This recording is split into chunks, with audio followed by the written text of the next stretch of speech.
오늘 말씀은 시편 71편 1절에서 16절입니다. 키워드는 주의 의로 건지시며 더욱더욱 찬송하리이다. 소망을 품고입니다.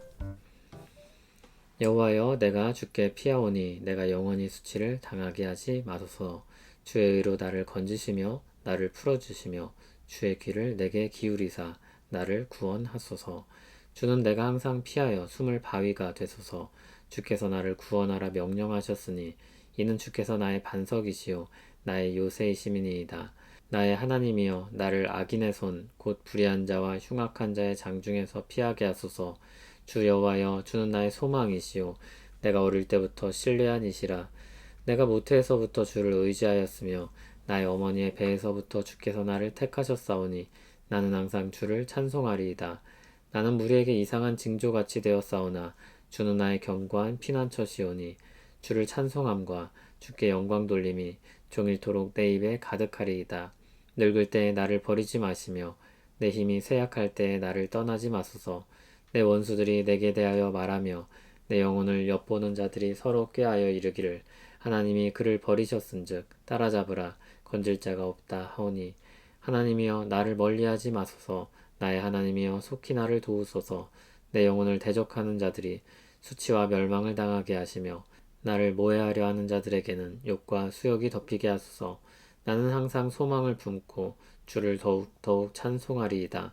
내가 측량할 수 없는 주의 공의와 구원을 내 입으로 종일 전하리이다.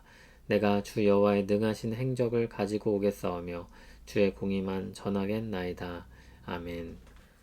시편 71편은 하나님의 구원을 노래합니다. 1절에는 수치를 당하게 하지 말아달라고 기도하고 있습니다.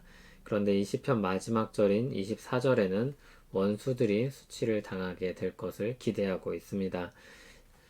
그러나 지금 시인은 원수들로 인해 수치를 당하고 있습니다.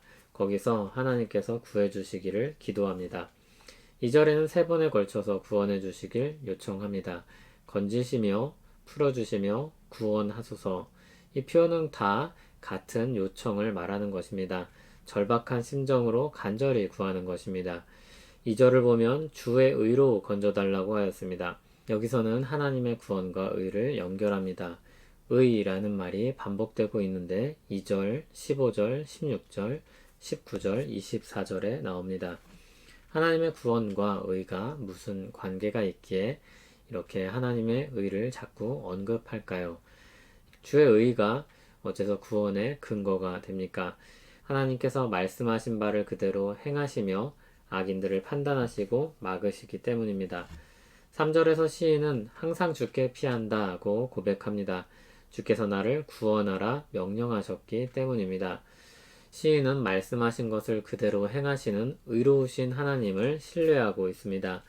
이 부분은 하나님과의 언약 관계를 염두한 것일 것입니다. 하나님께서 자기 백성과 언약을 맺으시며 그들의 대적들을 쫓으시며 멸하라 하셨습니다. 그러면서 언약 관계를 가진 백성이 행복한 사람이다 선언하면서 그들처럼 구원을 얻을 백성이 누구냐고 하였습니다. 언약 백성임을 스스로 자각하고 있는 이 시인에게 하나님은 반석이시며 요새이십니다. 4절을 보면 시인을 위협하는 대적은 악인으로서 불의한 자, 흉악한 자라고 말할 수 있습니다. 하나님의 구원은 그런 악인의 악행으로부터의 건짐입니다. 뒤집어서 말하면 의로우신 하나님께서 의를 행하시는 것입니다. 시인은 하나님을 의로우신 주님으로 믿고 있습니다. 시인은 말씀하신 대로 행하시는 하나님, 악인들을 막으시는 하나님, 이 의로우신 하나님의 구원을 기대합니다. 하나님과의 언약 관계는 굉장히 오래된 것입니다. 5절, 6절을 보면 시인은 하나님을 어릴 때부터 신뢰하였다고 말합니다. 모태에서부터 주를 의지하였다고까지 말합니다. 그가 모태에서 무엇을 했겠습니까? 6절 뒷부분을 보면 하나님께서 모태에서 택하셨던 것을 근거로 하여서 그렇게 고백하는 것을 볼 수 있습니다. 하나님이 시작하신 관계입니다. 그런데 그에게 어려움이 닥쳤습니다. 7절에서 말하는 것처럼 언약 백성의 어려움은 무리에게 이상한 징조로 다가왔습니다. 하나님의 언약 백성이 어떻게 저렇게 고통받을 수 있단 말인가 사람들은 이해하기 어려웠을 것입니다. 그럼에도 시인은 자신이 당한 일로 인해 흔들리지 않습니다. 믿음이 변하지 않습니다. 여전히 주님을 나의 견고한 피난처로 믿습니다. 8절에서는 그가 주를 찬송하고 영광 돌리며 종일토록 그의 입에 찬송이 가득한 삶을 살 것을 바라보고 있습니다. 그 믿음으로 이렇게 기도합니다. 9절을 보면 늙어도 버리지 마옵시며 떠나지 마소서. 보통 이 시편을 노년에 쓴 시편으로 말합니다. 그렇지 않더라도 최소한 나이 들어감을 느끼고 마음에 들 정도의 나이는 되었을 것입니다. 젊은 시절의 사람들은 보통 그 날이 오지 않을 것처럼 살아갑니다. 그러다가 몸이 병약해져야 끝을 생각하기 시작합니다. 7절에서는 시인의 고통이 물에게 이상한 징조가 되었다고 했는데 10절, 11절에는 원수들에게 이것이 기회가 되었다고 합니다.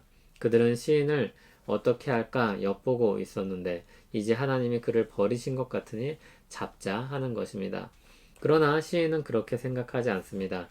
12절에서 그는 다시 기도합니다. 나를 멀리하지 마소서, 나의 하나님이여 속히 나를 도우소서. 시인에게는 여전히 나의 하나님입니다. 하나님께 구원을 요청합니다. 대적자들에겐 수치와 멸망이 임하기를 자신은 소망 가운데 더욱 찬송할 삶을 내다보고 있습니다. 14절, 16절에 나오는 시인의 의지는 굉장히 강력합니다. 더욱 찬송할 것을 다짐하고 또 다짐합니다. 항상 소망이 되시는 하나님을 믿기 때문입니다. 15절, 16절을 보면 그는 소망을 가진 자인 만큼 구원받을 것을 전제로 살고 고백하고 있습니다. 평생 주님만 찬양하며 살아갈 것을 바라고 서원합니다. 시인이 어려운 상황 가운데 빠져 있음에도 그의 믿음이 흔들리지 않고 변함없이 그를 붙들고 있는 이유가 무엇입니까? 그동안 하나님과 더불어 살았기 때문일 것입니다. 그는 노년에 이르기까지 이미 수없이 하나님의 도우심을 경험했을 것입니다. 다른 믿는 자들의 경험도 보았을 것입니다. 14절에 소망을 품는다는 말이 나오는데 이 말은 기본적으로 기다린다는 의미를 가지고 있습니다. 그는 믿음으로 기다려 보았을 것입니다. 그리고 또 무엇을 경험했겠습니까? 신실하게 역사하시는 하나님의 도우심을 경험했을 것입니다. 나이가 들어갈수록 점점 약한 사람이 되어가고 있지만 신실하신 하나님께서 자신을 도우셨던 경험 때문에 그의 믿음은 점점 굳건해졌습니다. 고린도후서 4장 16절을 보면 우리의 겉사람이 낡아지지만 우리의 속사람은 날로 새로워진다고 하였습니다. 그래서 낙심하지 않습니다. 믿음을 잃어버리지 않습니다. 하나님에 대한 믿음이 오히려 견고해집니다. 시편에서는 구원의 하나님을 향한 믿음이 그가 더욱더욱 찬송하겠다는 마음의 토대가 됩니다. 고린도후서에서는 어떨까요? 고린도후서 4장 14절 15절을 보면 주 예수를 다시 살리신 이가 예수와 함께 우리도 다시 살리사 너희와 함께 그 앞에 서게 하실 줄을 아노라. 그리고 하나님의 은혜가 더하여 넘쳐서 하나님께 영광 돌리게 하려 함이라. 이렇게 고백하고 있습니다. 이 토대를 가지고 있습니다. 사실상 같은 토대입니다. 구원의 하나님을 향한 믿음입니다. 그를 향한 소망입니다. 그리스도를 통해 베푸신 구원이 얼마나 견고한지 끝내 하나님 앞에 서게 하실 것이라는 것, 영광 돌리게 하실 것이라는 믿음입니다. 하나님이 우리에게 그 믿음을 주셔서 주님을 찬송하는 자리로 인도하십니다. 시편 71편의 찬송은 특별히 대단한 사람들의 찬송이 아니라 신자가 드리는 찬송입니다. 하나님께서 신자를 어떻게 이끌어 가시는지 생각해 보게 하는 말씀입니다. 이 찬송이 오늘 우리에게도 있기를 간절히 소원합니다. 하나님 아버지, 시인과 같은 고백을 하고 시인과 같은 찬양하는 삶을 살기 원합니다. 예수 그리스도 안에서 주어진 구원의 은혜가 얼마나 큰지 깨닫고 경험하길 원합니다. 오늘도 주께서 붙들어 주시는 가운데 예배하는 하루 되게 하옵소서. 예수님 이름으로 기도합니다. 아멘.